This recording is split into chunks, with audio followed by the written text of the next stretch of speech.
And now the issue is back before the court. The Supreme Court hopefully should once and for all rule that to racially balance a student body in college admissions is unconstitutional, is illegal. This is Wenyuan Wu. I am the executive director at Californians for Equal Rights Foundation. Californians for Equal Rights is a partner organization to the group that's suing Harvard and the University of North Carolina in cases now before the U.S. Supreme Court.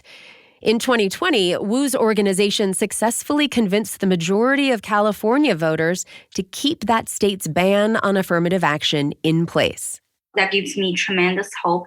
It showed us that even in a very progressive state that went overwhelmingly for Biden in that election year, voters still did not agree with race-based affirmative action. She points to a recent Pew Research survey that found nearly 75% of Americans think race should not be a factor in college admissions decisions. Most Americans say high school grades should be the main criteria, followed by standardized test scores. Fundamentally, race-conscious admissions hurt the merit-based principle in our society, and that's a principle that has facilitated the success of the American experiment. That we can get ahead by working hard on the individual level. Anyone can get ahead. Anyone can succeed in life, in schools, if they work hard.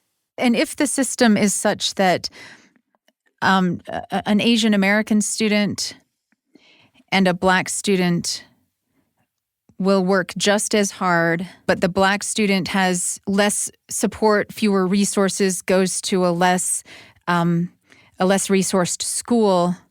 And so ultimately, they're both running just as hard, just as fast, but one of them had advantages that meant they could get across the finish line first. Who is to define the disadvantages versus advantages? I don't think that's any university's job.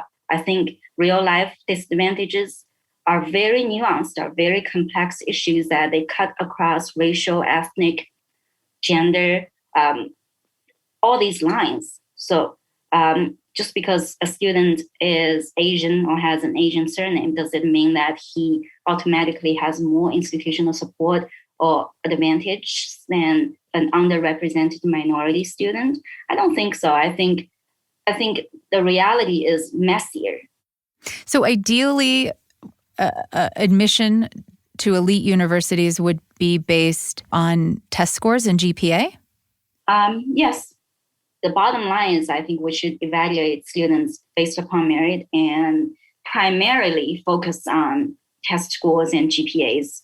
And if using only GPA and test scores meant that the student body at an elite university was disproportionately white and disproportionately Asian American, is that something that the university should try to fix in any way, or just accept that that's the reality of a merit-based system in our current world? I think the real question we need to investigate is really, okay, so if we admit based primarily on test scores and objective academic standards, and we don't get a racially diverse class, what to do about it? What kind of problems, deeper problems, does this expose?